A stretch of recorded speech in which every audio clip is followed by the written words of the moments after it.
ओम श्री वेंकटेशाय नमः। मैं professor S Narayan Raju YouTube channel में आप सबका मैं स्वागत करता हूँ। हम सब जानते हैं आज वसंत पंचमी अर्थात माँ सरस्वती का जन्मदिन है। सरस्वती नमस्तुभ्यं वरदे कामरूपिणी विद्यारंभं करिष्यामि सिद्धिर्भवतु मे सदा। और आज खासकर हिंदी भाषा और साहित्य प्रेमियों के लिए और एक विशेषता भी है।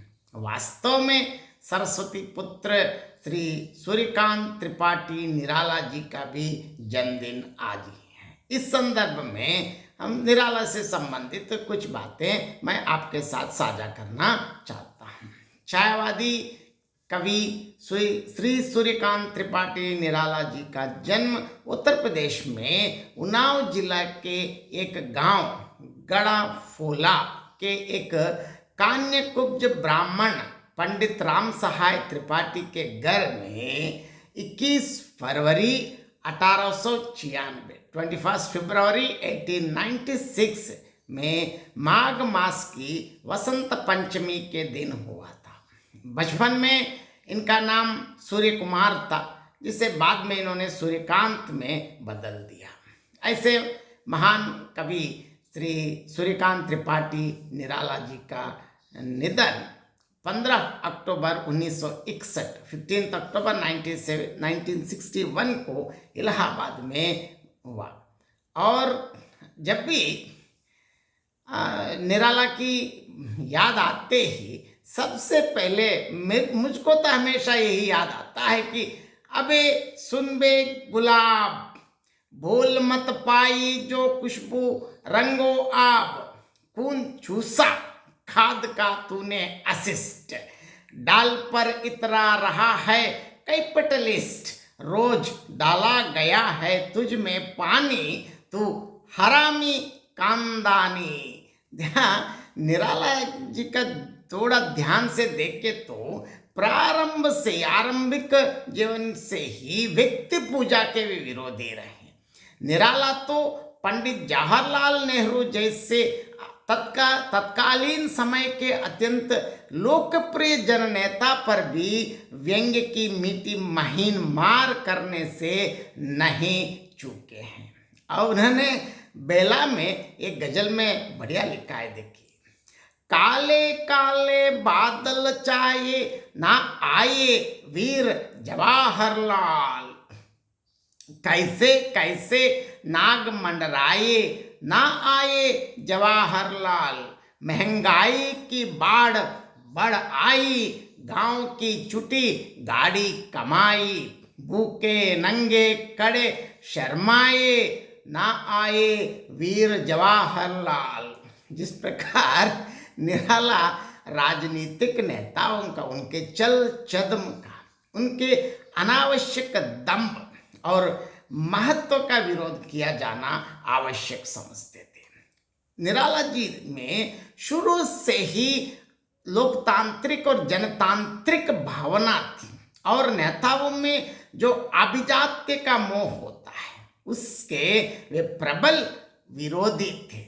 उनका जो सह दृष्टिकोण उनके साहित्य में स्पष्टतः व्यक्त हुआ है। निराला बार बार जनसामान्य की सुविधा, सुरक्षा और सम्मान के लिए चिंतित रहे।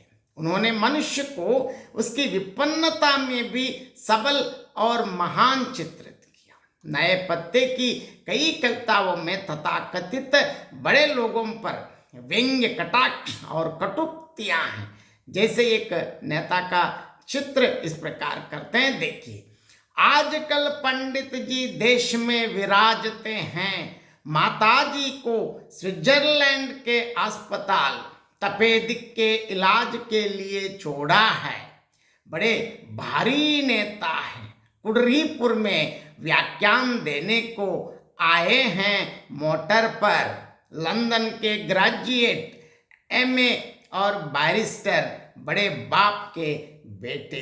इतने ठीक का एकदम बढ़िया लिखते हैं। और छायावादी युग के प्रमुख स्तंभ सूर्यकांत त्रिपाठी निराला जी ऐसे वर्णन करते हैं एक भिक्षुक के बारे में। हम सब जानते हैं जो भिक्षाटन या भिक्षा इस प्रकार भिक्षुकों की जो बातें हैं, सिर्फ भारत ही नहीं संपूर्ण विश्व में इसकी जो समस्या है, क्योंकि समाज में जो असंतुलन के कारण जिस प्रकार की परिस्थितियां उत्पन्न होती हैं, निराला जी के शब्दों में भिक्षुक मुझको बहुत अच्छा लगता है। आज निराला जयंती के संदर्भ में मैं और एक बार भिक्षुक कविता आपके सामने मैं प्रस्तुत करना चाहता हूँ। भिक्षुक वह आता दो टुक कलेजे को करता पछताता पथ पर आता, पेट पीठ दोनों मिलकर हैं एक, चल रहा लकुटिया टेक, मुट्ठी भर दाने को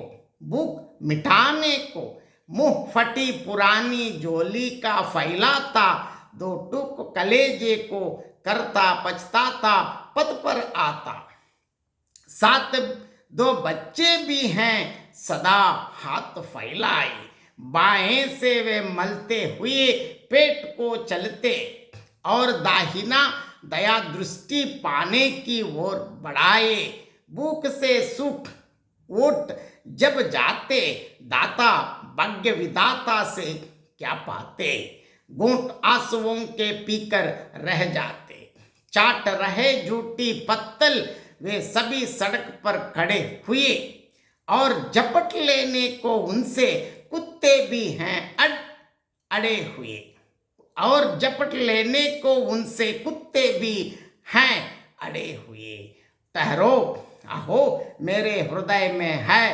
अमृत मैं सिंच दूंगा, अभिमन्यु जैसे हो सकोगे तुम, तुम्हारे दुख